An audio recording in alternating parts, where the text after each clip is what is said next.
તો અમદાવાદના સરોડા ગામમાં સાબરમતી નદીનું પાણી ઘૂસ્યું। સાબરમતીના પાણીમાં ફસાયેલા 4 લોકોનું રેસ્ક્યુ કરાયું। ધરોઈ ડેમમાંથી સાબરમતીમાં પાણી છોડાતા પૂર જેવી સ્થિતિ નિર્માણ થઈ છે। પૂર જેવી સ્થિતિ સર્જાતા ભાઠા વિસ્તારમાં 4 લોકો ફસાયા હતા। ફાયર વિભાગે ઘટના સ્થળ પર પહોંચી બચાવ કામગીરી હાથ ધરી। ઘટના સ્થળે તલાટી, મામલતદાર અને ટીડીઓ ઉપસ્થિત રહ્યા। પાણીમાં ફસાયેલા લોકોને સુરક્ષિત બહાર કાઢવાની કામગીરી કરાઈ।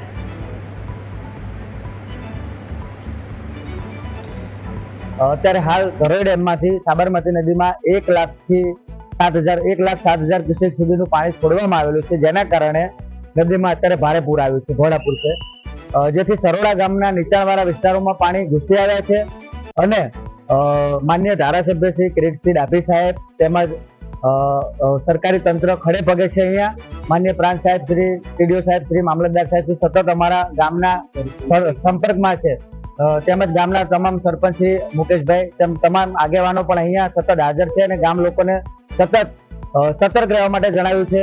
ગામના કોઈ પણ નાગરિકોને કઈ તકલીફ પડે તો એમને પ્રાથમિક શાળામાં સ્થળાંતર કરવાની જરૂર પડે તો પણ અમે તૈયાર છીએ। હાલ સરોડાથી અમદાવાદ જતો, મતલબ ધોળકાથી અમદાવાદ જતો રસ્તો બંધ કરેલો છે, ગાય સર્કલ તરફ જતા રસ્તાને। તેમજ અત્યારે હાલ ગામમાં કોઈ પણ વિકટ પરિસ્થિતિ નથી, કોઈ નુકસાન નથી, તમામ લોકો અત્યારે સેફલી છે અને તમામ કઈ તકલીફ પડે તો સતત અમારી સાથે સરકાર તેમજ ધારાસભ્ય બધા કનેક્શનમાં છે।